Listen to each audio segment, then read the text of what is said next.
I almost had a heart attack this morning, Nick. Oh. Almost.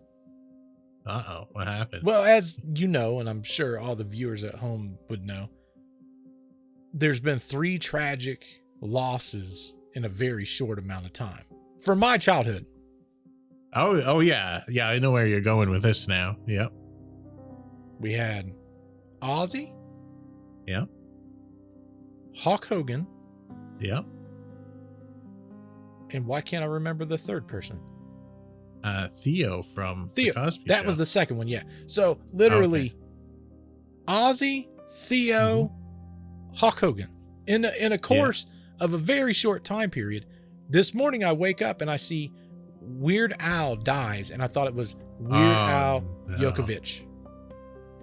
I'm glad. I hope it wasn't. It wasn't, because he's like 97 years old. But anyway, welcome to the doggone show. Welcome to the show. Weird Al lives. Well, one of them did. Unfortunately, One the of other them. Weird Al, God rest his soul, he did not make it. He was apparently some form of a celebrity, though. He's like 97 years old now. Okay.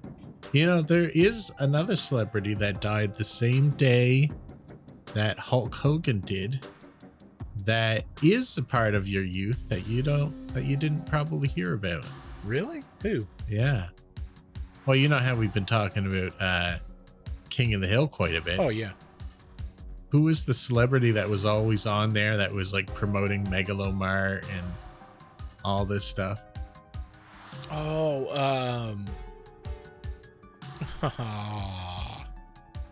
I know you know who it is, but you might not remember his name. I can't. Chuck Mangione. Yeah. Chuck Mangione died the same day as Hulk Hogan. It's sad that one was kind of, I guess if you're looking at Hollywood appeal, the 2 is probably maybe a little bit bigger than the other one. Yeah. I'm looking now to see. Here it is. So Tom Lehrer, who was a song scientist and a Harvard mathematician, dies at 97. He was cited by Randy Newman and Weird Al Yankovic. So why'd they call him Weird Al? That doesn't make sense. But, no, I'm so dumb. I read that wrong this morning. He was influenced by Weird Al. Oh, okay. Weird Al Yankovic, right? Yes. Oh, okay. I thought his name was Weird Al. The way they wrote the headline and the fact that I woke up this morning, the first thing I thought was Weird Al died, and I was about to just call it a day. I'm like, you know what? Monday can just go away. We'll start over on Tuesday. I don't want to live in a world without Weird Al. That's what I'm saying. Nuts. So it's been a week, Nick. What's happening with you? The big question, Nick. Right. Did you watch you some Bigfoot this week? I sure did. I binged a lot, not as much as I intended. Yeah. I thought I had gotten all the way through almost season 2. Oh, okay. Because if you recall, season 1 had 8 episodes. It did. I got to the end of the 7th episode on season 2, and I thought, well, I'm almost done. Nope. I got 12 on that one. Yeah. See, I'm on. So it's funny that you say that, because I'm obviously on season 3. I was on season 3 last week. And I'm like, you know what? I've only really got, again, in my brain, I've only got 8 episodes. I don't know why, because I watched more in season 2, but for whatever reason, I'm like, I only got eight episodes anyway. I'll just binge through 7 or through the 8, and then I'll be done. Yeah. I went all the way to 8, and then I looked and I'm like, how are they going to end it on this? And I looked, I'm like, there's 15 episodes left. Yeah. So yeah. Yeah, that's the same kind of thing that happened to me. I'm like, they have not had a grand event ending here. No. Like, they're not going to end like this on some mundane event kind of thing. I'm glad you're at least past season 1, because there is some things that I want to talk to you about. All right. So I've been taking notes about this show, because again, I'm not saying that I'm a skeptic, not saying I'm a believer. I am. Probably somewhere in the middle. Okay. But there's a few things that I've been, as I'm watching, I'm taking notes on them, like, that is interesting. Mm-hmm. And I want to. Isn't it weird that this is one topic where I've become a believer and you're the skeptic? I'm not a skeptic. I said in the very beginning, not a skeptic. Right. But I'm not a believer either. Like there's a fine. Right. Here's the thing. If someone put a gun to my head and they said, you have to choose one or the other, and if you don't choose, you're going to die. But if you choose wrong, you're going to die. Okay. I would lean more towards, I believe. Right. Okay. That's fair. I would say I'm 70%, 30%, but I've not been swung the whole 30%. Okay. I'm all the way there. Nick's already plotting our next expedition. That's what he's doing. Yeah. We're just taking off into the woods. It's cheap. It's easy. We might die by a random animal. That's all right. A life without risks is not a life lived. Nick scares me sometimes, folks. So there's nothing going to hurt us. Except for Bigfoot. We're protected. Wild animals. We are protected by supernatural powers. Oh boy, here we go. This is how every white person dies in every horror movie, just for the record, folks. As soon as we get in the woods, I'm going to be like, hey, Bert, to cover more ground, let's split up. Nope, not happening, sir. Hey, out of curiosity, we've talked about this quite a bit. Have you hunted a lot in your past? Like regular animals or supernatural things? Just supernatural. Yeah, animals. A hunter. I have a fair amount. Like we are from a gun-loving area. There you go. I grew up with them. I had a gun in my hands before I could support it, so we had to start my shooting journey by having the gun over a clothesline so I could hold it up and aim and shoot. So I've done my fair share. So if someone dropped you in the woods, you could survive. Oh yeah, easily. Perfect. I mean, I'm chubby enough I could just lay down for a few days and probably still be fine. So well, the reason I ask is because if you've hunted in the past, there's some things that I'm starting to pick up on. Right. And I'm trying to figure out if you're picking up on them too, or if my just huge nerdy brain is kicking off. I'll tell you what I'm sort of picking up on, and you tell me if it's close to what you are. That I feel like, despite what some of them say, they've not spent a lot of times in the regular woods. Yeah, and I think the way that the show really, especially season 1's vastly different in my opinion than season 2, vastly different than what I've seen of season 3 so far. Mm-hmm. So, but I mean, you got to look at it. A lot of them are researchers in different fields, so I don't necessarily, I don't know. Let's put it this way. The primatologist should have been in the woods once or twice. She definitely has been, because one of the things that she talks about in season 3, maybe the end of season 2 or the season 3, I can't remember. I think it was season 3. Anyway, she talks about the way that you get primates to kind of get used to you is you build a base right in the middle of where they are. Right. And then they kind of learn who you are, and by happenstance, you kind of sell them on yourself to a degree. Yeah. Someone was saying that in season 1 as well, but the gripe I have with that is that can be true, but not typically in the time frame that they were staying there. Yeah. And like they're saying, well, they're used to us by now. They won't be afraid of 4-wheelers on like the second day out in the woods. Well, second day for us, but the question I would have is of the recording, what day are they on? Because a lot of times, like I've seen it before, and I sit there and I watch the show and I'm like, why is this happening so quickly? Right. And then it comes out, well, that was 20 some days later, but they was looking, you know what I'm saying? I don't know. Yeah.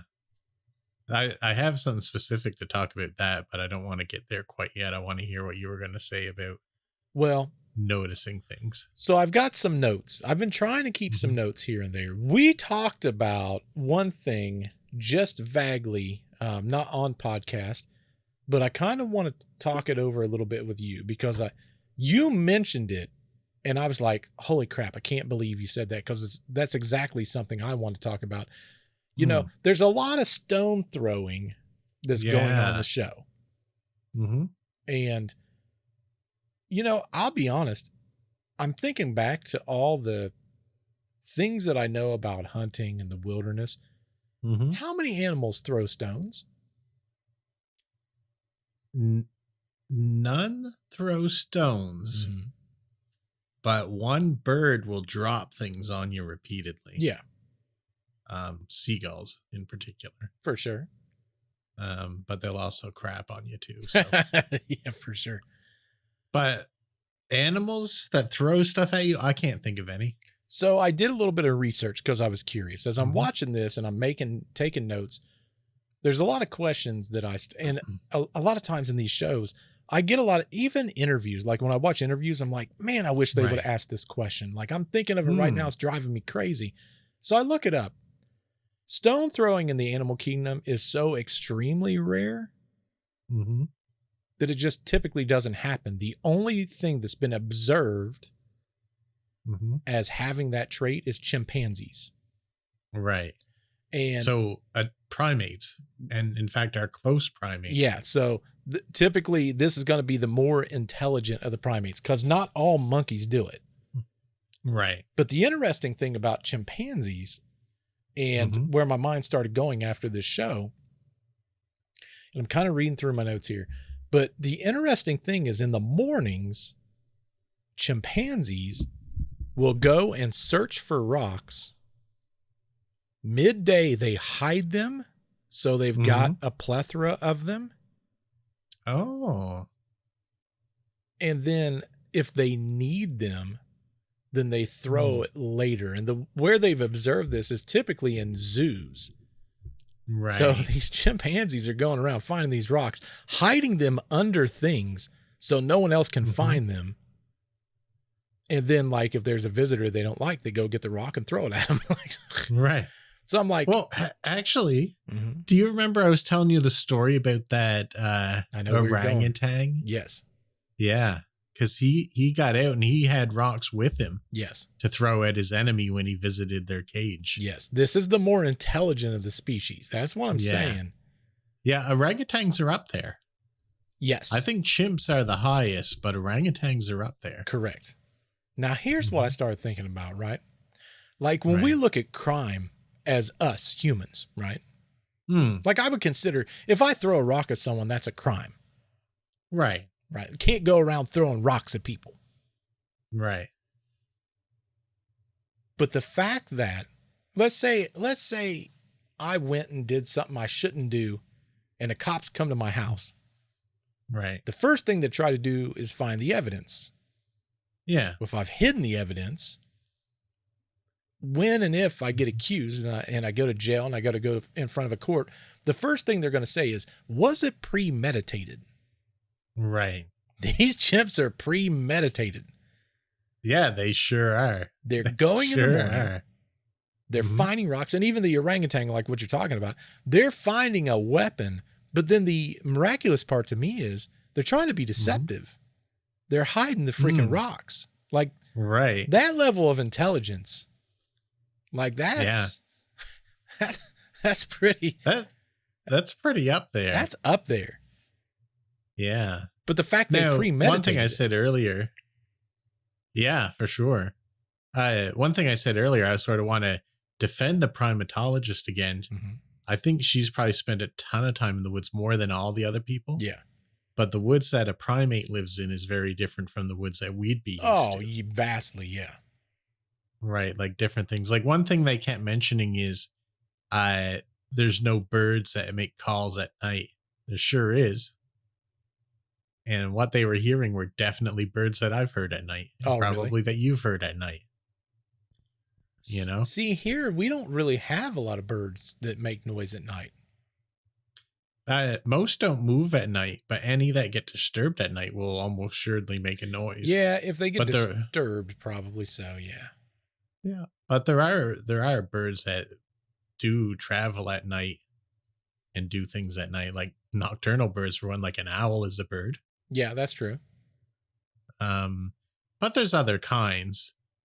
So sometimes they get caught up on things that are perfectly normal, but other times, yeah, they have a reason to be afraid because that's not normal. Well, we've reached out to him because I would love to interview and just talk to him, because now I feel like we're part of the family now. We're part of the Bigfoot family. We're in. I mean, who better to talk to? You know? I couldn't help but notice that with the Twitter machine, you found out that one of the guys on the show checked out the profile. Yeah. Isn't that interesting? Our favorite one, in fact. Our very favorite one. You're correct. Right. Isn't that amazing? So if you're listening, we'd sure like to talk to you. No pressure, Russell. No pressure. Yeah. You're our favorite. You are our favorite. Don't let that sway your opinion. Them all. We like them all except for that one guy. Yeah.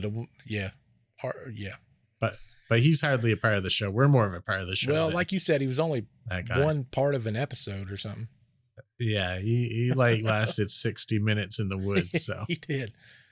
So it's interesting because the chimpanzees do that. They there's these capuchin, I think is what they call them. Those monkeys. Mm-hmm. Yeah, the little tiny ones. So sometimes they fling rocks. Right. As part of like, I got to be careful with my wording, like social behavior, kind of like they're trying to hook up with something. Oh, interesting. Yeah. So they might be, hey girl, like that. Whoosh. Like that. Ah, a new flirting tactic has been uncovered. Yeah. That's what I do. Throw rocks. Well, maybe it's like, in those old movies and stuff, he would throw rocks at the window. Ping, ping, to get their attention. Exactly. Sea otters, they'll use rocks as tools when they crack open like shellfish. Yeah. Yeah. But they never, ever threaten or attack with a rock, ever. No, they don't even think to. No. Really. Rock squirrels, they toss debris at snakes. Oh, okay. But usually only when it's a very specific type of predator against them. So I started searching for, when we're talking about these areas that they're in, what kind of animals would do rock throwing? In those areas, because those areas are very similar to the wilderness we'd have, right? Just within reason, yeah. Very close. I mean, different kinds of the same animals live in there. Yep. Is what I judge it to be. And my opinion is I can't think of a single one. No. Well, we got to remember, monkeys are not going to be in North America, which is where they're based out of in all the 3 episodes I've watched. Black bears, now they might toss like debris, and that would be there, like black bears or grizzly, depending on where they're at in their seasons. Yeah. And they most of the time do that for like scratching. Usually when they're trying to get at something else, like they might tear a tree apart or something like that. Well, if you notice in the show, they always talk about the bark missing. Yeah. Because they're rubbing their body against it. They're like exfoliating is kind of what that is. Yeah. So, you know what a big culprit of bark missing on a tree here is? Porcupines will strip a whole tree of its bark all the way around, all the way up and down. What? Yeah. They love that stuff. I wouldn't have guessed that. Yeah. A lot of people don't know they even go up trees. I didn't know they went up trees. So you just taught me something I didn't even know. If you ever... Okay, I'll tell you, if they ever heard a porcupine crying out at night, that is bone chilling. Really? The first time I heard it, and I've always lived around places that had porcupines, but they usually don't cry out at night unless they're really scared. It is the single most terrifying noise I've heard in real life. Really? Yes. What's it sound I'll like? have to see. Like a prolonged scream. Does it sound like a Wendigo? I could picture that being a Wendigo. Well, maybe what you heard was a Wendigo, Nick. I wonder if I can find porcupine call. Porcupine call, yeah. You know, while you're looking that up, the one thing I was thinking about is whatever Mhm. this is, it's got to be at least as smart as a primate. If indeed this is something throwing a rock, right? Right. It's got to, at a minimum, be as intelligent as a chimpanzee. But the question I would ask is, why are they throwing the rock? And I've been Right. thinking long and hard about this. And the question is it like a form of intimidation? Mm-hmm. Or what we do a lot of times, which is misdirection? I think it's smart enough that it probably uses both. Mm-hmm. But a lot of recordings that I've heard that said they were Bigfoot, a lot of the things that because you know how we've heard they hit sticks against trees. Yep. I think they also throw rocks against trees. That sounds very familiar to me. Like you'll hear it almost like a rock hitting a tree, and that could be misdirection. That's true. Yeah. See, So I think both. sometimes I think like if they're getting too close, I wonder if they just throw a rock and you're not going to know where it originated from, but it's enough to get them to Right. stop. And you'll see why in season 3. There's something that happens in Right. season 3 where you're like, why is that there? Hmm. And then you'll come back to this conversation we're having. I'm be super curious once you're in season 3. Yeah. I'm powering through as much as I can, and I'm getting pretty far, but I got a little bit to catch up to you yet. We're making waves, man. We're making waves. Oh yeah, we're doing a cram session on Bigfoot is what we're doing basically. That's right. Did you find a porcupine call? I haven't listened to it. I was going to screen it first, but let's just try it. Let's just try it. Let's see what happens.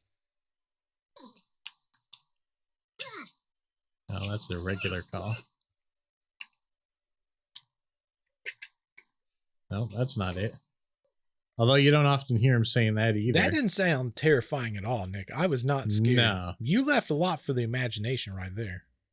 But I didn't know what the heck it was. And I was like, because this was quite a while ago that I heard it for the first time. And I was like, Dad, what the heck is that noise? Come hear that. And he's like, oh, that's a porcupine in distress. And then you got Bert all these years later going, nope, Wendigo. I'll tell you, if I can find a good clip of it, you'll think, yeah, that could be a Wendigo. If they heard it on that show, yeah, they would have been out of those woods. Oh, 100%. Yeah. Because it's not like anything that you'd hear in the woods. Actually, another creature that makes a sound that can be kind of terrifying is a peacock. I don't think I know what a peacock sounds like screaming either. So here, the funny story is my dad's had a lot of animals. We talked about that before, and he had peacocks. Now, peacocks are another animal that likes to make sounds at night, as an example. So I had people from the city staying over, and a couple were staying in the upstairs, and they had the window open at night because it gets hot. Oh, yeah. And this is what a peacock sounds like. Oh, this is going to be good. Get ready for this. I'm ready already. They sound like this. Help! Help! And this person was just hearing this high-pitched voice. And it's just like a human voice going, help! Help! All night. That would be creepy. Of course, they didn't feel inclined to help him or anything. Heck no. But they were like, doggone Wendigos out there, Nick. Yeah, they were like, something was like calling for help last night. And we finally figured out what it was. But it was the peacocks. Yeah. It's nuts. So season 1, Did you see the thermal camera anomaly? I did see the thermal camera anomaly. There was a bunch in season 2 as well. There's been a decent amount in season 2. Yeah. The pattern seems to be is they seem like they're able to turn themselves off at will. Yes. Kind of like Predator, right? Right. Like so I had thought about that after because in season 2, you get heavy into the underground cave system thing. Yes.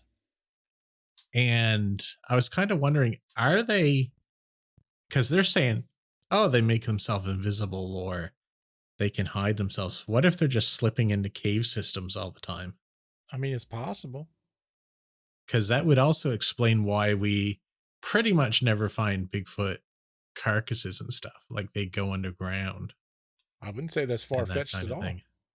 No, like, I mean, if we really want to get wild, think of all the things we've talked about in the national parks. So they have all kinds of cave systems under them. Oh, yeah. And people go missing by all these tunnels and stuff all the time. In fact, in the, what was it called? Missing 411? Yep. About the parks. A lot of those stories are about big hairy men. Well, the funny thing is, and we're going to talk, since you said Missing 411, that YouTube channel or whatever it is. Yeah. The guy, I can't remember that guy's name. I haven't seen a ton, but I've seen a few of his episodes. Right. But you're talking about national parks. Mm-hmm. And I do want to talk about that here in a little bit too, but we won't jump straight to that. Right. So one thing I did mention is famous people who believe in Bigfoot. In 2022, this news is a little old. Our good old buddy Coyote Peterson. Yep. You know him. He's quite famous outdoors guy. I think he's the one who gets stung by a lot of creatures too. And he gets bit by everything too. Yeah. He went into the Canadian wilderness out west to look for Sasquatch. Yeah. Did he find in 2022? He thought he had, actually. When they were getting ready to send the drones up, he spotted a skull in the undergrowth. And he picked it out, and it was a primate skull. Where was he at? In the Canadian out west in, I think it was in that Valley of the Headless Men that we keep talking about. Okay. So that area of Canada, in that dense area. Yeah, just out west in general. Okay. Yeah. So they were about to send the drones up, and he's sort of off in this like a little bit swampy area, and he finds a skull. And his initial thing on his recording was, oh, it's a bear skull. So he sort of investigates it a little more, and it turns out to be a primate skull. Well, it'd have to have like canines, because if you're in a wilderness like that, I would think bear too, like a bear, or like, I don't know what y'all have in Canada, but. Oh yeah, we got bears of all kinds. Yeah, but what I mean is above and beyond a bear, like what else would have a head that big? Nothing. Because everything else would be an herbivore. Nothing's even going to be an omnivore. It's typically going to be like a carnivore, typically. Yeah. So I had canines then. It did have canines, but it also had teeth like this as well. Oh, so it's an omnivore. It eats both plant and... Right. Okay. And it was a primate. Yeah.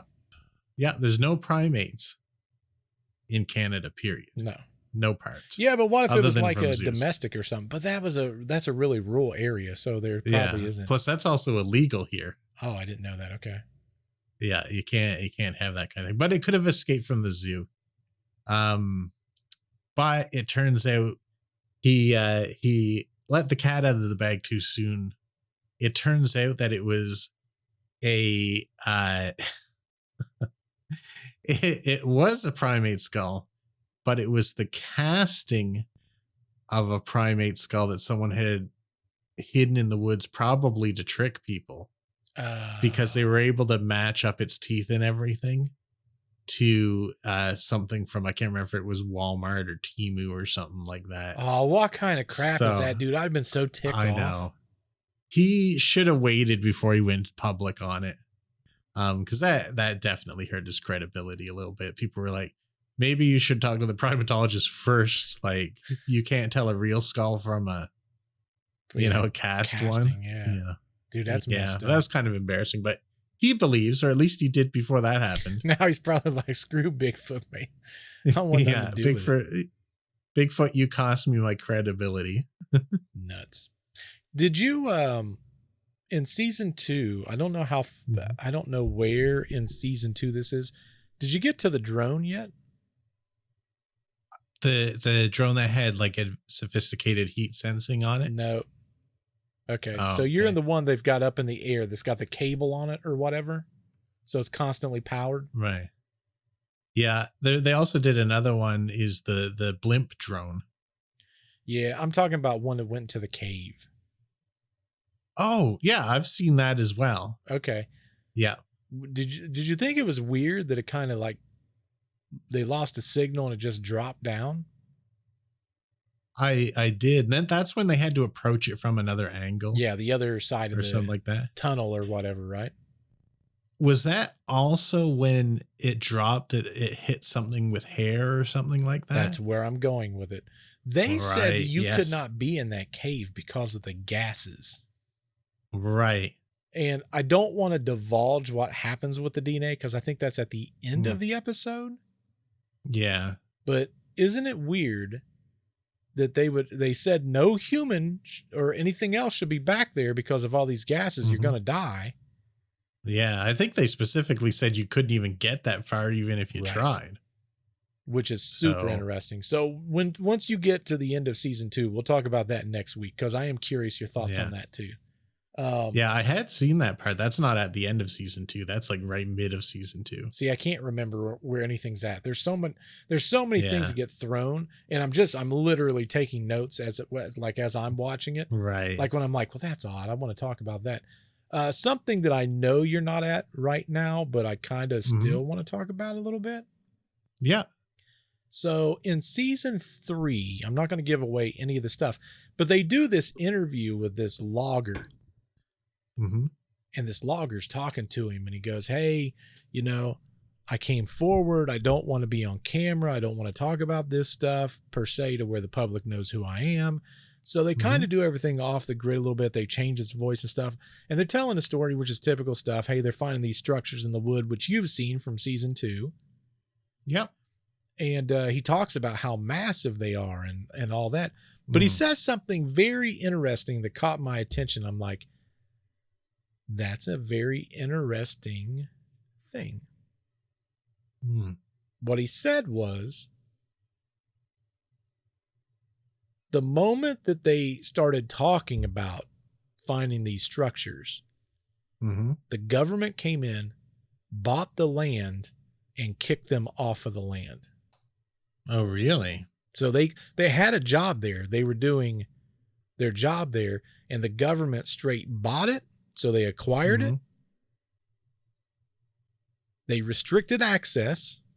And then they kicked everyone off the land to where they can't go into it.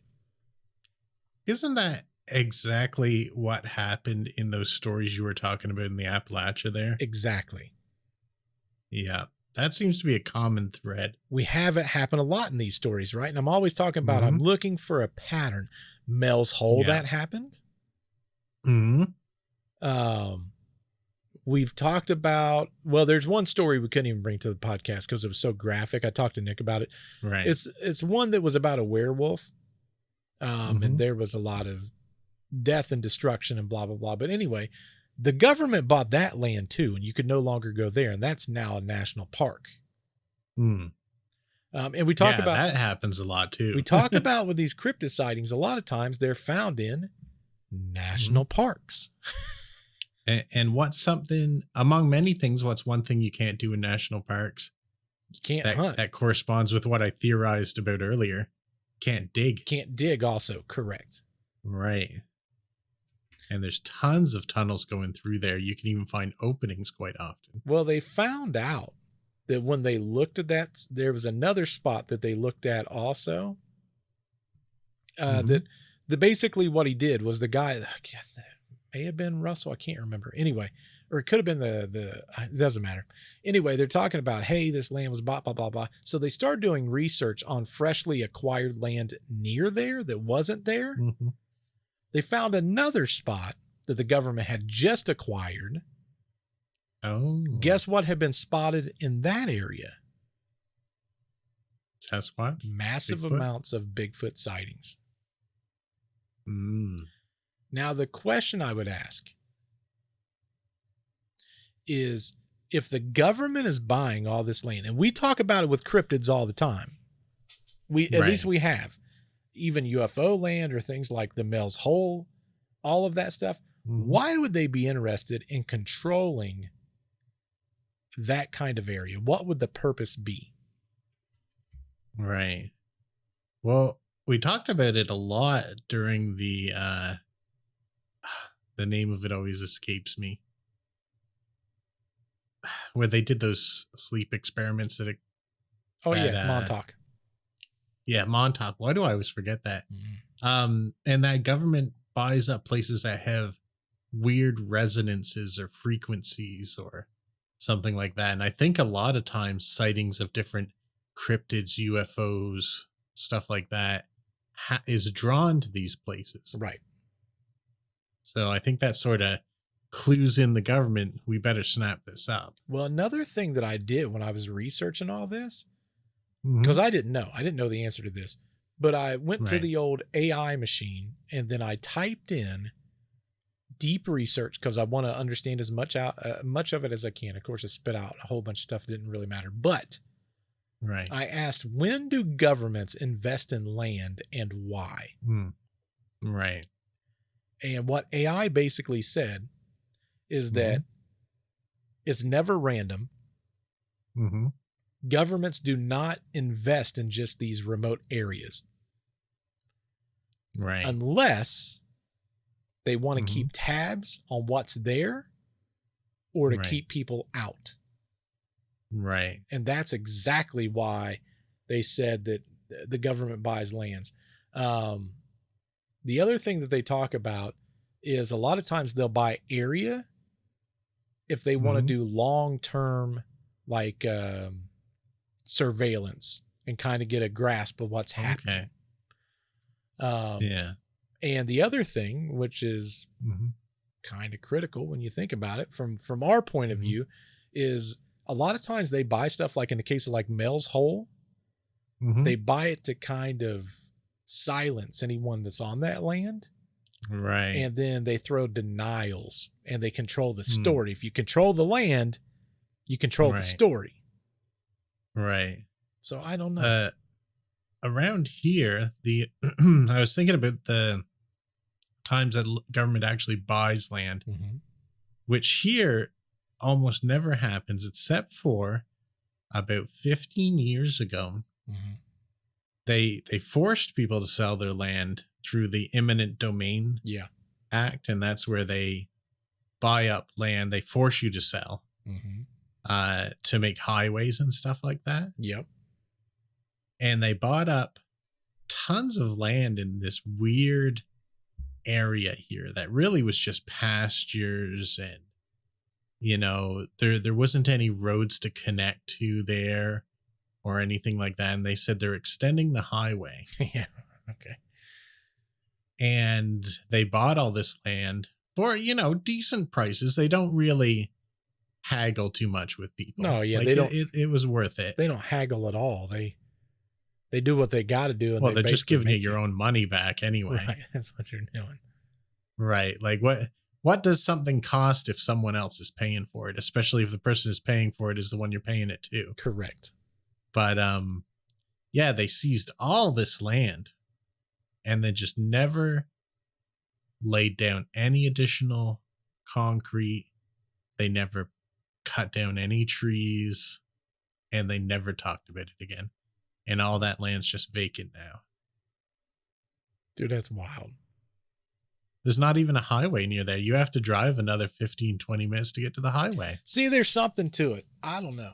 Right. There's something to it. But here's what I always learn is a lot of times when the government puts their hands in things, there's usually a lot of questionable things that we probably should look into ourselves. Right.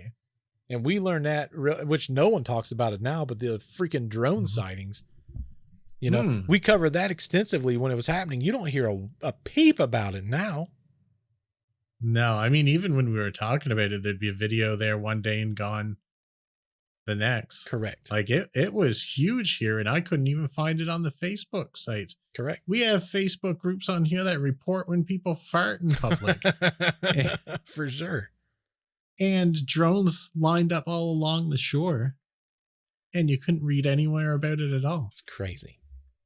It's just literally crazy. None of it makes sense. But if the government's involved, it really makes me stop and go, something to it.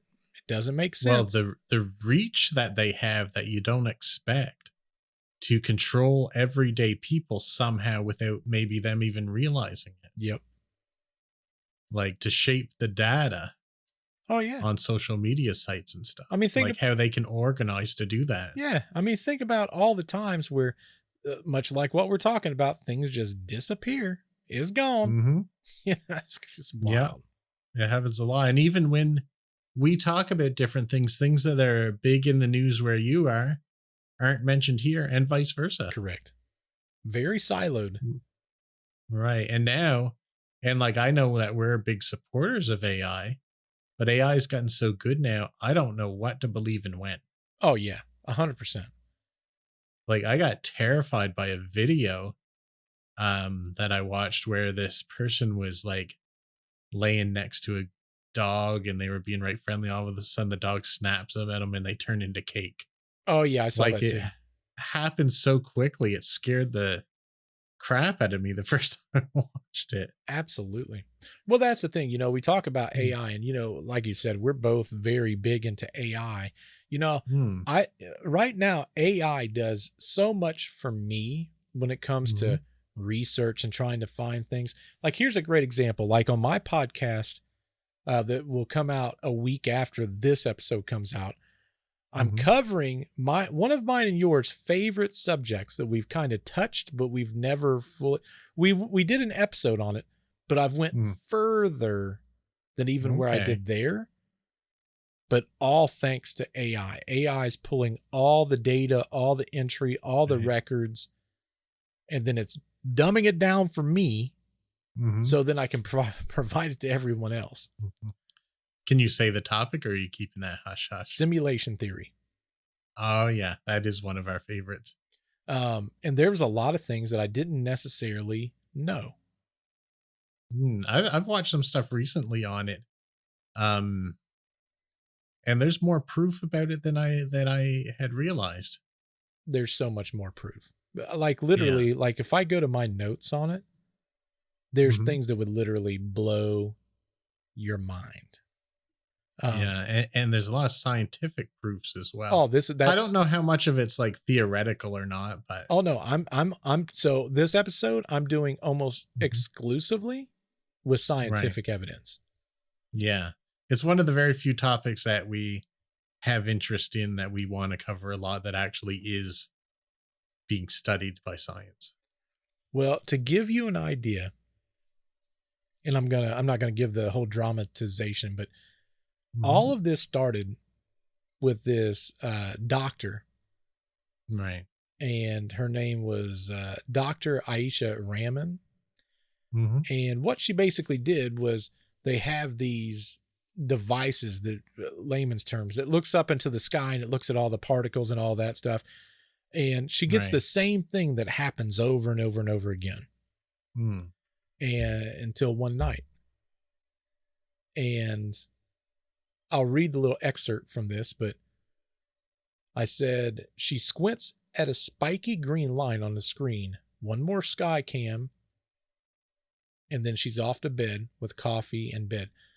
The line rocketed off the charts. The alarm, it starts painting everything red. Almost reminds me of like, what was that nuclear thing that went off? Shoot, in Russia. Why can't I think of the name of it? Like Chernobyl, right? It reminds me when I watch the movie and that happens, that's exactly what I think of. So of course I'm going to try to get AI to do the same thing for me. But what she found was the detector. It scanned something that carried more punch than any particle that we've ever caught in the history of observing them. And typically what happens is these particles, they're constantly going through, but they burn up in our upper atmosphere. Like that's what they always do. Right. Not this one. Okay. This one, it didn't curve like planets or comets. It lands in a perfect invisible straight line. And the way that the AI described it to me in layman's dumb terms, it's like someone laid down a graph paper and they drew a perfect line over the stars. Exactly what it looked like. Oh, interesting. Now, what really makes that interesting Mm-hmm. was there was 3 physicists 15 years prior. And you got to understand, they were basically talking about simulation theory 15 years ago. Right. And what they said was, well, if space is really built of tiny, just square pixels, right? Mm-hmm. Super energetic particles, they would hit basically like a dome or like a ceiling, and they wouldn't advance any further. They would basically kind of give themselves away to a degree because it wouldn't act like anything else. Have you seen Stephen King's The Dome? Oh, yeah. Same concept, same idea, right? Mm-hmm. When she crunched the numbers, guess where the particle showed itself? Where? In the exact spot that they said that it would show itself, if indeed that were the case.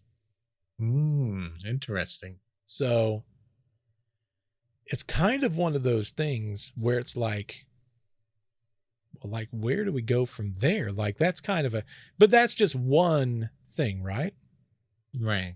But then I start looking, and there's this dude, his name's Nick Bostrom, super cool guy. He wrote this synopsis. It was like, I forget how many pages. It was a lot. It's like 12, 15 pages or something. And what he said was, there's always 3 things that happens if you have a smart civilization. The first one is, especially when we're talking about advancing a civilization, is probably the best example. The first thing, they wipe themselves out before any kind of technology goes too advanced. Yeah, I think this is also part of the Fermi paradox, the great filter. Correct. 100%. Mm-hmm. Yeah. The second thing that he said is, let's say they decide to survive, but they choose never to try to do anything like from a computer standpoint of creating whatever it is, kind of like we do with video games and The Sims and all that stuff, right? Yeah. Because either they find that it's morally wrong and they don't necessarily know what they're creating or whatever, right? The third thing is they go for it. And they literally crank out billions of perfect digital worlds. Well, the interesting thing is, in the end, if they do that, and whatever these beings are that they think they are real, well, once you do that, it's going to outnumber just solely the flesh and blood by astronomical numbers. Right. So, I don't know.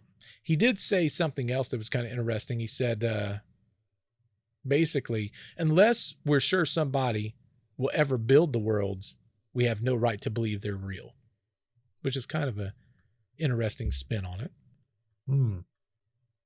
You know, I've thought a lot about the great filter, how people make civilizations to a certain point and then it sort of destroys itself. Yep. And if you want to take that down on like a macro level, think about survival video games. Oh, yeah.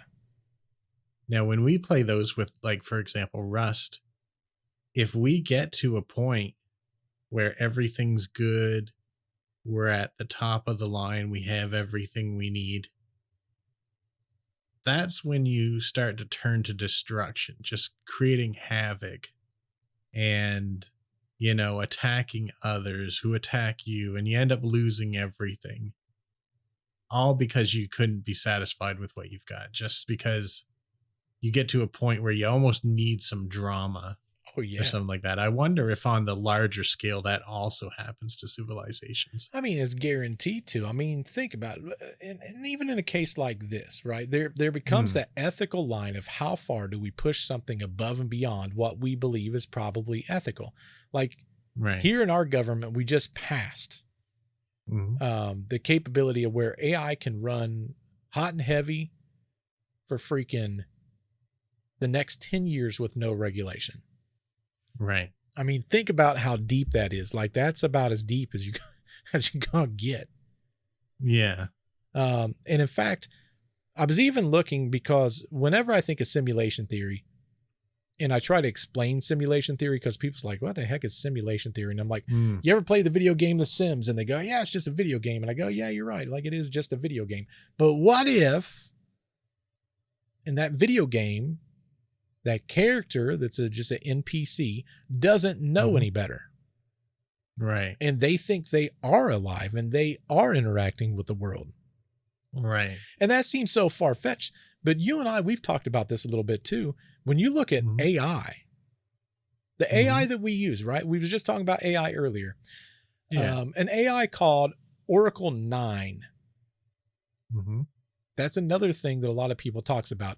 It flagged the same cosmic ray spikes 8 seconds before that previous, when I was talking about that doctor. Yeah. 8 seconds before. Oh, really? And on top of all of that, which I found that fascinating because it's looking for things that we don't look for. Right. And that's a really old AI system. It's very, when you look at what we have today, like it's literally night and day's difference. But it's not the top of the line. It's not the top of the line, yeah. But like when you look at the other AIs that's going on right now, and this has just been within the last year. What was the name of that one that they had? Where I've got all kinds of notes all over the place for this thing because I found it so fascinating. Bostrom's whole simulation argument assumes that future AI will someday emulate entire human minds. Like that's one of the things that he's talked about. And then what the hypothesis is that we drop those minds into a sandbox of realities for like research or heck, even for fun, right? There's video games right now that's creating entities that they think they're alive. You can talk like me and you are talking. Right. And it interacts. I forget what the name of the game is, but it interacts like if you tell it the sky's purple, it'll look up and it'll go, no, this like the sky's blue. Like, what are you talking about? Get away from me, whack job. That's what they do. Yeah. They've made a couple interesting games like that. Well, one person integrated it into Skyrim, which was pretty interesting. But one of the earlier games, I can't remember if it was called Let Me In or something like that, where you're a vampire and you're going house to house to try and convince people to let you in so you can attack them. Oh, wow. Because you can't pass through the threshold without an invitation. And that used all AI. And that was pretty interesting. That is very interesting. Yeah. AI, but man. Back to the simulation thing, like the Sims you were talking about. You don't directly control the Sims. No. You influence the things that are going to happen. Correct. By making choices. Like me as a Sim, I get a little hungry. I decide I'm going to go eat something. Right. Maybe when I decide what to eat, I go to the grocery store and they decide what's going to happen on the way that maybe leads me to one grocery store over another. Maybe I get to the grocery store, they take some things that I want off sale and put things on sale. And that influences my decisions. Like I wouldn't know. This is exactly how The Sims works. Oh, 100%. You know? Well, and that's the thing, right? Kind of going into the simulation, which I didn't do last time, I don't think, when we covered it last time. Along the lines of what you're talking about right there. Like, there's different things that kind of fit in, and like NPC meme is kind of one of the things they talk about. So, you know, the video games, they fill towns with scripted townsfolk. Right. And what they're saying is, well, you know, why wouldn't a universe sim just do the same thing? Like that would make the most sense. And only some of the 8 billion needed full-fledged consciousness and test run the lighter background of code to save for the compute. So basically what they're saying is, and it even kind of goes back to what you were talking about last week, that with the hypnotist there. Yes. Like, what if that's kind of like the full spectrum NPC? So I'm talking about that a little bit in that podcast episode, because when you said that, I'm like, man, that kind of brings up too. But the other big thing we talk about is that Mandela Effect. Yeah. The Mandela Effect, a lot of people are saying, and I threw this into what's known as like the fringe theory, the stuff that's on the outskirts, but in simulation theory, a lot of people believe that the Mandela Effect fits into that, and it's based on the save files of the simulation. Yeah. So, a lot of people, and we've had it in our own comments sections, is they argue things like Berenstein or Berenstain. Right. And some, they remember Nelson Mandela dying in the prisons. I mean, it's all over the place, but the fringe theory says that the simulators push a patch, right? Like we do video game patches all the time to the timeline, but a few memories, it skips the update. Right. So there's these stray save files that don't overwrite. So I don't know. In computers, that happens a lot. Another thing that happens as well that would explain that kind of thing is when you push something from your testing environment to production. Oh, yeah. It don't always function the way you expect, and you have to do a rollback. Right. And some of the files and some of the logs that were generated with the new stuff are retained, even though the old code comes back. Correct. So that would perfectly fit with the Mandela effect. Oh, for sure. 100%. See, that's the thing that I don't think a lot of people that are going into the simulation thing, and even myself when I did the first time, we're not really pushing into a lot of this stuff. And listen, I'm going to screw this up, but I did the recording yesterday. Plato had this thing, and he talked about it pretty extensively. It's something to do with a cave. I can't remember exactly what it's called, but he's talking about these caves. And what he says is there's these, let's imagine that me and you, we were born in a cave. We've never seen the outside.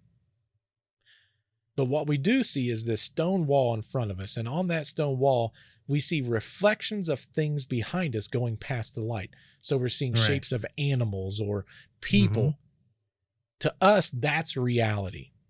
Right. And what Plato said is, well, imagine somebody breaks out of the cave and they go out into the real world and they go, wow, the sky is blue. And look, what are those things? Well, they're looking at trees. Right. And they're breathing this clean air. Well, if they go back in to that cave and go, guys, really, hey, I know we're looking at all this stuff, but there's really he's a wackadoodle. Right. Oh, absolutely. He would be. And I forget exactly what Plato called it. But his theory was, and I love the way, basically the dumbed down version of it is, and I love the thought process is, that sometimes our thought processes on things and what holds us to that reality is much more stout than even metal chain links. Right. What really holds us there is the fact that we don't know any better in our comfort level and not knowing any better. And he couldn't be more right. I mean, there's that common saying, perception is reality. All the time. I had an experience years and years ago when I was in college, actually, where I was at the laundromat. No one else was around. And there was a sound that sounded a lot like a gunshot, but it was like something in the dryer. And I'm like, if no one else heard that except me, and I assumed that it was a gunshot that happened outside. Like that would become the reality of the situation because no one could contradict it. There's no way to prove that didn't happen. The only witness there thought it was a gunshot. Like how we think things are not only can become the reality, but can influence other things. Oh, absolutely. Like if you believe something's going to happen, maybe there's something that affects the chance of that thing going to happen. What I always try to look at, and I think where a lot of things get lost, is a lot of times I look at science and then I try to use science first. If I can make science work, right, and there's nothing that tells me that science is wrong, then I usually go with it. But more and more scientists are just seeing things that just doesn't make sense.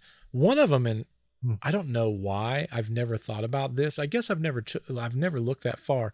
In just 2023, so not that long ago, we're talking 2 years ago. Yeah, Melvin Vopson, he took this, and I don't have this wrote out in fancy things yet, so you got to deal with me trying to explain it the best I can. he takes this laptop hard drive and he puts it on a torsion pendulum is what it basically is. And what he does is he hovers this very strong magnet right beside it. Mm-hmm. And he's moving it back and forth. And the drive's mass, which is what makes it so interesting, so the weight, all that, mm-hmm. it changes.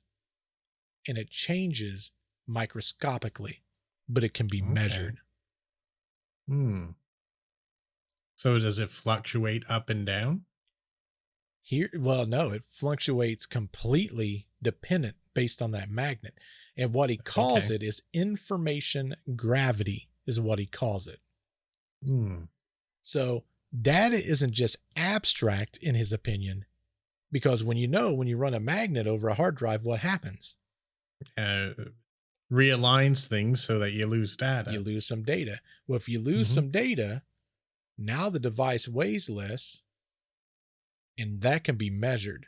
So if you have the same components, it should weigh the same regardless of how much data is on the drive. But here he proves it. When he pulls some of that information out, it weighs less. And in return, he calls it information gravity. So basically, information, it basically curves gravity to a degree that, when you think about it, whatever is controlling that type of data, it can reshape everything that we know about what we have going on even. It's kind of weird because it's like dealing with computers my entire life. Of course, you keep two things away from components: electric, like static electricity. Right. And obviously you keep away magnets. Magnets are like the thing that you don't do. The anti-computer. Correct.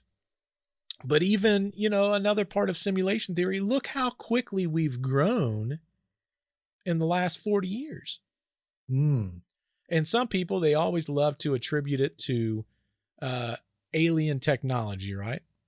Right. That's a popular one. We've talked about that a lot. But what if it's not aliens at all? In 1992, and I played this when I was a kid, so it'd been out for a few years, the Atari 2600. That's the first system I ever had. So you figure an Atari 2600, the first game you probably learned to play on it was Pong. They've got two rectangles on both sides, and they're moving around to bounce a ball back and forth, right? Right. To you as a kid, top of the line technology, and to you, that was two ping pong pattern that was keeping the ball in play. So that was a legit thing. Now, fast forward to where we are today. You can slap on a VR goggle and you're standing in Rome. Yeah. So when you for anyone who's not tried VR, oh yeah, you got to. It is beyond your comprehension. You think you know what VR is. You don't until you try it. Once you put on a VR goggle, if you've never done so I got kind of a funny story. I worked for a finance company. Now you gotta understand, this was 2016, 2017, somewhere in there. And we had to go to a company function. And at that point in time, I just had the base VR set where you put your cell phone inside, but it splits everything up. But here's what's crazy.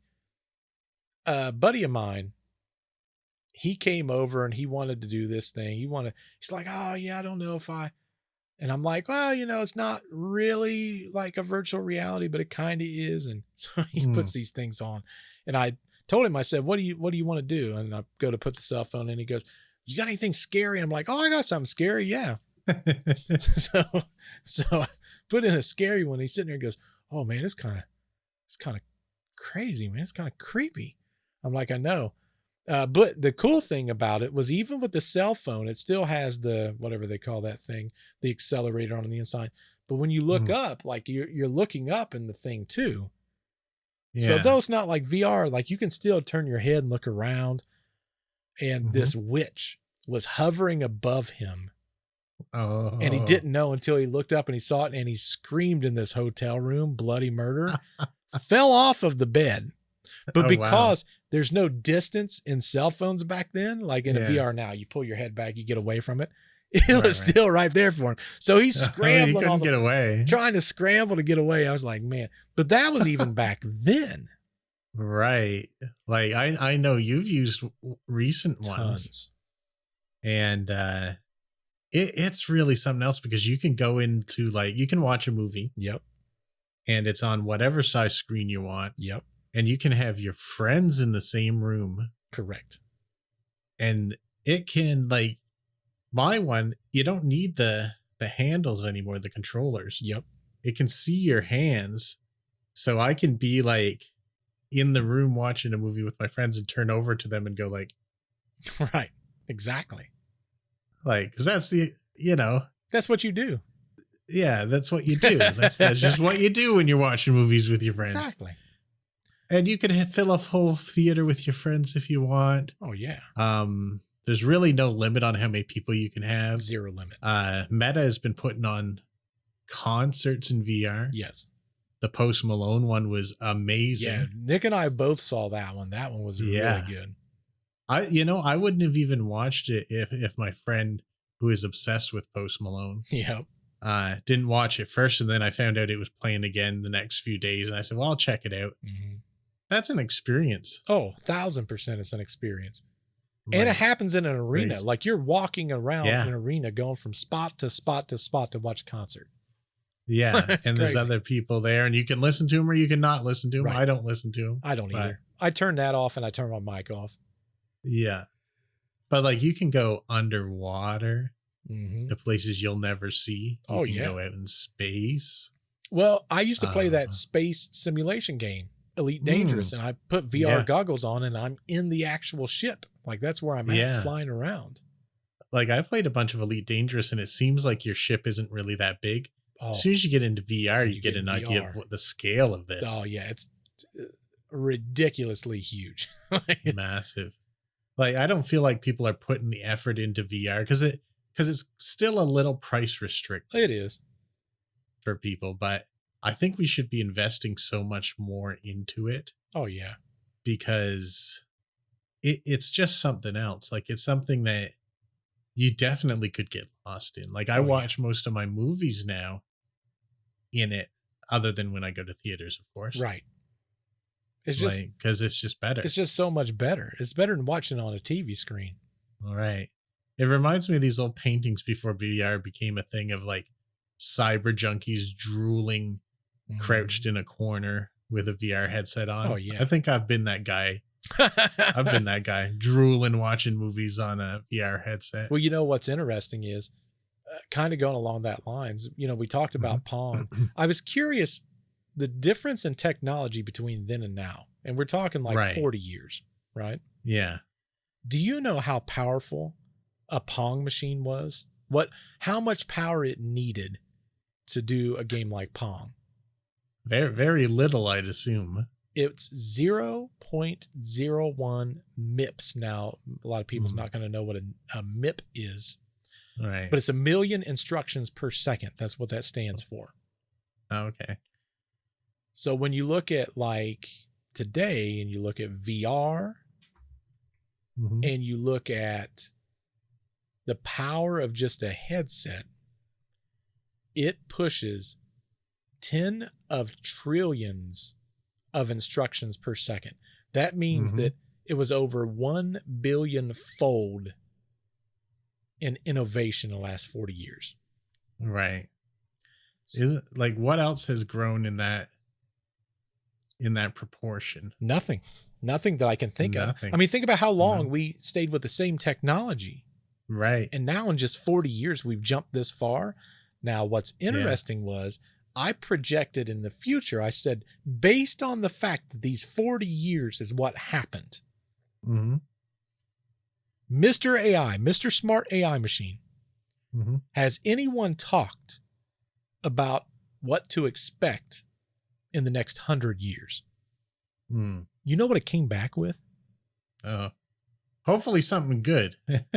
So this is what it gave me. This is a scientific. I'm sorry. I've not dumbed this part down yet because I don't know exactly how to dumb it down. I'm going to try to dumb it down as we talk a little bit. But it said that the curve, if you looked at just a few centuries, Moore's law would wobble, but engineers find new tricks such as quantum qubits, neuromorphic chips, phonics. Eventually, sheer scale takes over. Imagine dismantling Mercury to build a shimmering swarm of solar collecting computers known as a Dyson sphere. Now nest additional shells, each harvesting the waste of heat of the one inside. Congratulations, you've designed, and I don't even know how to pronounce this, Matryoshka brain? Matryoshka? Matryoshka? Is that Russian? Is it Matroshka? Yes, Matioshka. Matryoshka? Matryoshka? Is that what that is? I'm not sure. Anyway, it's whatever that word is, brain. A solar-powered mega computer capable of 10 to the 36 power of operations per second.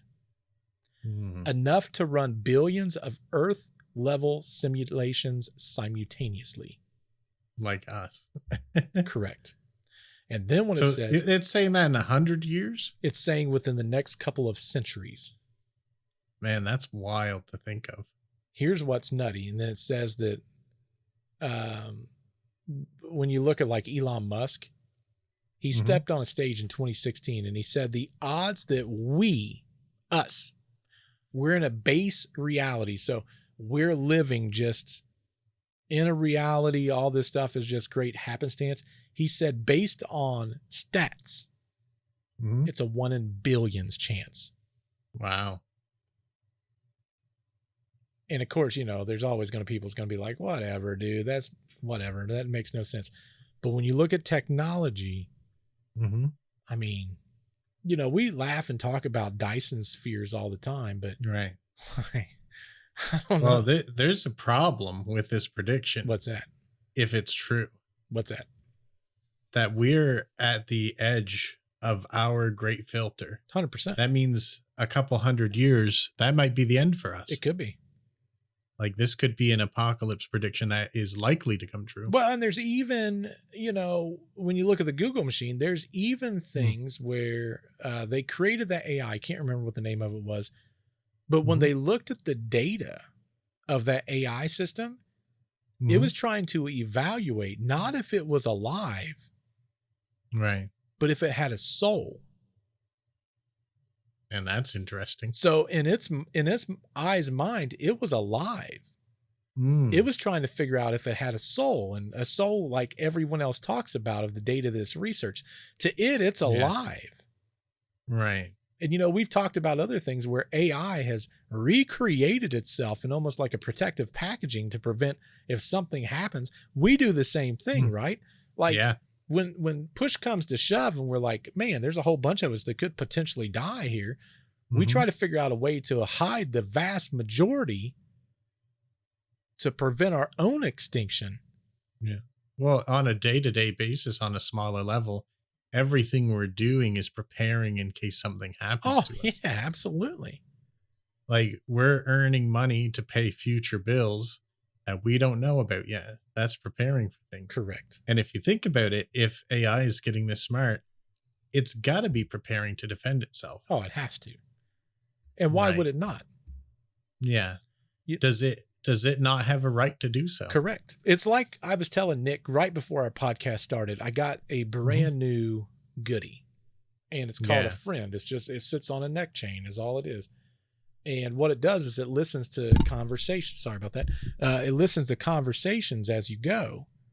And I used it once before, but their first prototype was not good. This isn't really out. Like if you went to go order this, you're waiting a year to get it right now. Right. But what this does is it basically listens to everything. And then it's like an assistant to your life. So let's say Nick and I are talking and we're like, hey, let's do something on Friday for blah, blah, blah, blah, blah. And we set up and Nick and I determine, hey, we're doing this on Friday. Right. Talk to someone else a few days later. I've already forgot that Nick and I are doing this thing on Friday. Mm-hmm. And they go, dude, I got these tickets to blah, blah, blah. I've got 2 of them. Do you want to go? And I go, dude, I would kill to go to something like that. Yeah, absolutely, man. Right. Like, what I owe you. It will notify my phone. Mm-hmm. And then I look at notifications and it'll say something like, don't forget you have that thing with Nick on Friday too. Yeah, man. Don't forget. What the hell? Don't forget the thing with Nick. But I mean, think about it. That's what we always want, is because a lot of times we don't remember stuff and then we end up canceling with someone else, or, it's just an awkward thing. But like I was even looking at their technology, and their technology it's amazing. Like, it's literally sitting on my cell phone listening right now. But what's interesting is like, I can look back on other conversations that I've had, and I can click on it and I can see a summary of the conversation. But the B-Dot computer did that too, which is amazing. It did, but here's where this takes it a step further. Let's say I'm having a conversation with you, you're having a conversation with me a week later, whatever. Okay. There's a thing at the very bottom that says fact check. So when a conversation is done, I can click fact check. It goes online and looks to determine if what was said was true. Oh man, I need that. 'Cause I have a lot of conversations because I like to remember quirky facts that I've heard. Oh yeah. And then tell people about them later at like the appropriate times. And sometimes I'm like in the middle of a conversation, it's like, you know what? I'm going to fact check myself just to make sure I'm not lying to you. Oh, and I look it up to make sure, because some of this stuff after a couple weeks, you're kind of like, did I really read that, or did I dream that up? And it's almost impossible to remember stuff like that. But this one also does checklists. It'll throw the checklist right into my calendar. Oh, that's really cool. All I do is I click a button. It goes, yep, I've got that done. So this one's a little bit more advanced than B-Dot computer. I don't know how accurate it is. Yeah. I tested. See, this is how the Skynet's going to get us. Like, it really is. One day it's going to be like everyone will have an AI assistant and it'll add something to your checklist. It's like, Bert, don't forget to eat twice as much vitamins today. Right. And then you overdose or something. Probably true. I do find it interesting because even like the ring that I wear, it's all AI stuff. So it literally watches your body 100%. Like prime example, you and I talked about NAD plus, like, I don't know, 2 weeks ago or something. It was when I came back from vacation. And you're like, hey, does it seem to be working? I'm like, I haven't really taken it long enough to kind of figure that out. I feel things, but how do I know if it's a placebo or not? Right. So my ring comes back and it's like, I don't know what you're doing.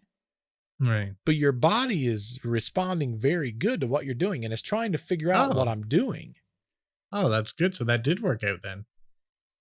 To a crazy level, to an absolutely insane level. Like it, and I have changed my diet a little bit also, but I asked the Oura ring, I'm like, is this something that would be diet related? And it said it could contribute, but it's contributing what's going on as being from NAD plus.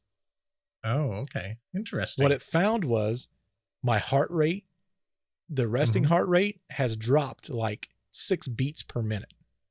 Oh, that's really good. My HRV, which is the regularity, basically the heart rate variable, HRV, it's extremely high, which is good. Okay. Oh, okay. That's good. Yeah. The lower the number, the worse. The higher the number, the better off you are. The other thing that I found, I don't know why, this makes no sense. My oxygen level is higher. Well, that's good. Your blood's getting oxygenated properly. I sit typically at 98%. It's at 99% consistently now. So you should be feeling more energetic as well. I because, do. Yeah, when you yawn and stuff, that's like trying to increase oxygen in your bloodstream and stuff. Yeah, it's doing that. The other thing I noticed is the brain fog, not there even remotely as much. And that's really good. Yeah. That's fantastic. But I told it because it was asking me, it's amazing. First off, the AI inside this program is like, what is going on? Like, did you stop drinking or did you reduce your caffeination? Like, what's going on? And I said that these are the only things that I've changed. And it came back with this report because the cool thing about if you got Oura, which if anyone doesn't have it, that's the ring, it watches your body 24/7. And it tells you anything that's going on. Like if I'm coming down with something, it'll tell me a few days before. The really cool feature about it is this your free one, Aura. That's right. Everyone gets one free. Everyone gets one for free. There's this thing called Advisor. And what Advisor does is when it pops up, you can ask it questions based on what's going on. Okay. And it saves it in a thing called memories. So when I click on it, and then if I ask it based on that, it looks like my stats are improving. What good things has my body done in the last 2 weeks? So this would have been 2 weeks after it gave me the first response. So we're going to see if there's been an improvement in just those 2 weeks, because I've been on NAD for just short of a month, like a week short. Right. It says overall, the past 2 weeks, you've shown improvement in heart rate variable, indicating better recovery and resilience. Oh, good. Your sleep timer is also stabilizing, and you've managed to fit in more consistent medium activity. These shifts suggest your body is handling stress and recovering well. How have you been feeling? That's great to hear. Yeah. So it's like, it's amazing that, just when we talked about NAD plus the last time, I'm like, dude, I haven't been taking it long enough to really know. This could all be placebo. Well, I can see the effects of it now on that technology. And what's that technology using? AI. Yeah. I pull on that ring and just immediately there's like a spark and it pops. And well, it doesn't even give you stats for 2 weeks. Yeah. Oh, it doesn't. It's got to get your baseline in that It has time. to get your baseline over 2 weeks. Because when I bought it, I'm like, this ring is stupid. It doesn't tell me nothing. Right. And I was getting mad. I'm like, why does anyone buy this? Then 2 weeks later, it floods me with information. I'm like, oh, crap. Here it comes. Wow, here it comes. But I don't know. It's definitely interesting to kind of think about all these different things. Simulation theory, Bigfoot. We got one more thing left that we got to do, Nick. It's required. Oh, I know. Don't you think I'm going to let you forget this? We got to open the box. Listen, for anyone that doesn't know, I ran out of cards last week because Nick wanted to do 2. Yep. And now I've got 2 Stranger Thing boxes. And then I got 2 smaller ones. I'm going to do a bigger one this week, just to keep it exciting. I got one up top and I got one below. Which one do you want, Nick? Above or below? Above. Easy. And then I also have larger boxes. That's what I was going to say. My favorite. Horror. Horror based. This might be, I don't know if this is going to be mirrored when no, it looks right to me. All right, sweet. And it is right. So the cool thing about this Stranger's Thing that I've got is it looks like a TV set. For those of you listening, you're probably like, what the heck is he opening? It's like a TV. And it's got all the little different collectibles that you can have on the inside. There's going to be some sweet, like I noticed on the last episode when I was listening to this, it's like ASMR because we're like tearing into things and you can hear it. Nick was checking it out. He's like, I like it. ooh. Put me right to sleep. So is there a little thing on the back of yours that lets you guess at what you could get? It is, but it's so freaking small. Do you want to try your luck on guessing what's going to be in mine? I'm going to guess. Is that a devil guy in the bottom right-hand corner? That devil guy is from the movie Black Phone. That's what I want. That's what, 1 out of 72? Is that what that says? Yeah. Yeah. Now, I'm hoping I get Megan because I think she's funny as heck. I don't know if you've seen any of the Megan movies. No. I know of her. She's a little AI robot that likes to make things not live. AI again, see? Yeah. All right, let's see what we come up with. You're thinking it's the 1 in 72 devil. I'm hoping it's Megan. 1 in 72 is better, Nick. I don't think it's either of those things. Just by feeling this bag. So we have. Oh, this is a good one though. Ooh. Chucky, Chucky, baby. yes. The old Chucky Meister. Look at him. Score. Chucky coming to the plate. Old Charles Lee Ray. That's kind of a cool one. Yeah. When I open up this TV, the first thing I get is this little envelope that looks like a cassette tape. Oh, that's interesting. And it says mixed for you in the year 86 is what it says. And on the inside, there's 3 cards. And that's interesting. What is this? The first card has Hawkins High School. Oh, that's kind of cool. Is it a sticker?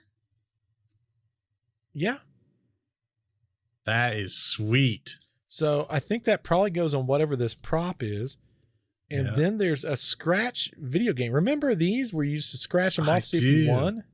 Yeah, that used to come a lot in chip bags and stuff. Yes. Oh, that's neat. This is already beating the card things you had before. It really is. And then the third one, what the heck is this? Develop a photo for your weekly streak. Use water to reveal the image. What? What? This is way This is better. way better. Is full of activities. See, this doesn't, you can't see what it is, but it says what? Oh. I didn't bring water. I didn't know I needed water for this. Spit on it. No, just kidding. You think that will work? Nah, you know, you better do it right and you can reveal it next week. I wonder if we got this cleaner stuff for our whiteboard. That might work. I would think that would work, right? Wait, we got a whiteboard? Or our, what was it called? Oh, slates. Slate. Slates. Our whiteboard. I was like, wow, we got a whiteboard? We got a I didn't know that. this whole entire time. Man, this is like, I feel like I'm in heaven right now. I'm getting all kinds of cool stuff. Let me, I got to find out what this is. I'm sorry, everyone. Listen, I'm stopping production because I want to find out what this is. Oh, that's fine. I am real tempted to just like open all these boxes, but I'm not going to do it. Nick has a bad habit. I love this so much. Oh, this works. Like it's got a little axe. You can't beat that. You can't beat that. Dude, that's crazy. I put this thing on it, this liquid on it. Is it doing anything? Yeah. It's a pizza box with a pizza. Must be from Surfer Boy Pizza. Wow. Neat. Oh, This is the coolest thing ever. And on the back, it looks like it's like a puzzle. that is cool. Man, I bet it is. I'm already excited. I haven't got to the good thing yet. Yeah, that's only the first thing. And then there's little what's envelopes that's got Okay, there's 3 envelopes inside. Oh man, this is awesome. This is How much awesome. did this set you back? $12.99 Oh, nice. USD, baby. That's like 120,000 Canadian, but Well, the first one has. It's got a little pizza box. oh yeah, that sort of fits with the rest of the stuff. I'm wondering if this is all pizza themed. We're about to find out. I'm not opening the big one until last. Here's another one. On the front of the package, it's got like this little guy, which is kind of standing there. It kind of looks like a Demogorgon is what it looks like. Okay, what? Pair of sunglasses. Oh yeah, okay. Okay, now we're getting somewhere. They look like they're in the same style. Yes. And I can feel this is a figure. This is a figure of someone. Okay. I'm going to guess. This has got to be okay. That's what I was going to say. You got to guess. Who do you think it is? Well, with the things that we're getting, I'm feeling like it's Argyle. I bet it is Argyle. I bet. Yeah. It has to be. Come on, Argyle. Come on, Argyle. It is. No, it's 11. What? That doesn't make any sense. That doesn't make no freaking sense. I mean, 11 probably likes pizza Will the glasses fit on her? Oh, they fit. Wild. Can she hold this? I like this. So what do I do with the rest of this? Does she go inside this thing? How does this work? This is why you should read instructions. We've never done this before. I guess. Oh, you can snap these together. Oh, so all this snaps to, so like that one can snap to this one. Oh. So do they go That inside? goes back on there. Is this like a, what is Display case kind of thing? Well, yeah, because it's like it's a TV. So you put maybe the figure inside the here somehow. I bet that. Yeah. Man, this is the dopest thing ever. I want to buy a whole bunch of these now. Man, that's way better than card packs. It's way better than You've cards. done it this time. Man. And then there's this pizza. I don't see where she can hold the pizza. Dude, this is the dopest thing ever. For all of you listeners, Yeah. I'm so sorry you can't hear, you can't see this. I know. But This is a treat for us. It really is. It's not a treat for you guys. It's a treat for us. I don't think she can hold the pizza box, Oh, okay. but I feel like it would go inside of here somehow. I don't Yeah. know. What do they call these Maybe it things? just sets in there. They call these things like not these specific things, but like photo, the frames, the shadow boxes, right? Yeah. Kinda like a that's shadow little box. shadow box. Now that is cool. Is she sort of stood up in there? Yeah, she is. I mean, I probably didn't do it right, but Let's see. That is cool. isn't that cool? Bert, that is cool. I don't care what no one says. Yeah. That is so cool. She got her little pizza on the ground. It's gonna be wild when she got a collection of Oh those. man, that's so. I couldn't ask for better. I'm buying more of those. Yeah. Those are like sick. Yeah, I know. That's your monster box. I'm so excited right now. How many different ones Yeah. are there? There's 10 different ones. It says collect them all. Oh. And then, oh, what's this? Oh. Oh. Hmm? Oh, now I think I understand. So you pull that. This is why you read instructions, folk. Right. So, okay, I did not do this right. So the the way this works is the TV now, because it's Mhm. called the upside down. Right. On the top of the TV, it says Stranger Things. Right. That becomes the base. Oh, okay. So once you have the base, the card that they give you, oh, no Uh-huh. flipping way. Dude, the water went off and it changed it back. Oh, that's weird. That's so wild. Anyway, I'm sorry, folks. But the sticker on the Oh, back okay. has an image. So this one's of a portal. Ah. So what Oh, you this do is gonna be cool. is how did they do that? They did it. How did they do that? Must be like a little slot there. I thought there was, but I don't see the slot. It looks like there should be a slot. Oh, I'm so dumb. Okay, never mind. I'm sorry. The front of the TV now, Right.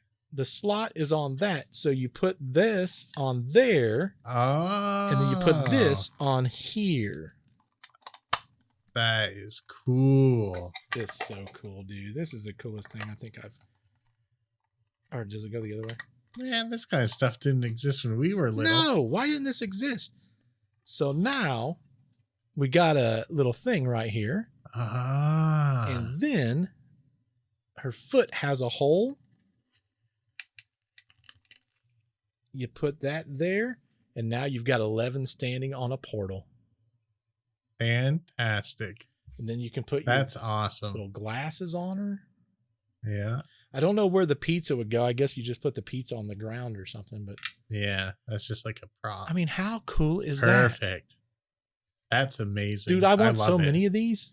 And it still has the little slots where you could technically put it like side by side. Yeah. Dude, that is so dope. That's going back there. That's never leaving. Yeah. We're just going to keep adding Yeah. to that collection. I need to buy That's more part of those. your set now. It really is. I need to buy more of those. Yeah, All I know, you right? audio listeners, you got to go look at that. That is the dopest thing ever. There's one bad part of this. What's that? You got to wait a week before you see the next one you get. Shut the front door. I On know. the inside of the thing is clues, Yeah. Oh.